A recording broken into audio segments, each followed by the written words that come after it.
Before watching the video, don't forget to subscribe to our channel by clicking the subscribe button below and clicking the bell icon to be notified whenever we publish a new video.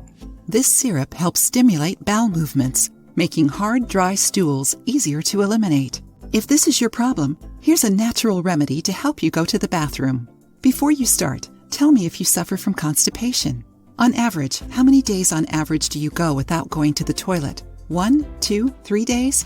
I'm sure you'll agree that of all the digestive problems we're prone to, constipation is one of the most uncomfortable. Did you know that the difficulty to evacuate is most often caused by poor eating habits and lifestyle? Since it's a discomfort that occurs in the daily life of many people, there are several solutions to alleviate this problem, such as the homemade syrup that you're about to learn. The homemade plum syrup helps to stimulate bowel movements and facilitates the elimination of hard and dry stools. Plum contains a large amount of fiber, is an excellent natural laxative, and even contains probiotics, which contribute to intestinal health, prevents constipation, and improves the involuntary movements performed by the organs of the digestive tract. To make it, you will need 10 black plums, juice of 1 lemon, 100 milliliters of water. Wash the plums well. You don't need to remove the peel. Cut them in half, remove the stone, and put them in a blender. Add the lemon juice, freshly squeezed, and the water, and blend for 2 to 3 minutes until smooth.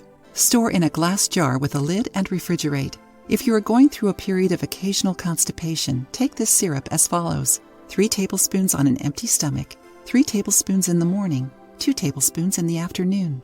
For chronic constipation, take higher doses until bowel function normalizes.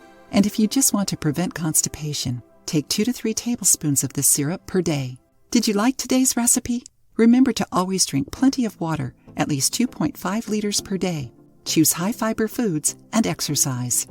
If you liked the video, give it a thumbs up and share it with your friends. For more recipes and tips, subscribe to the channel.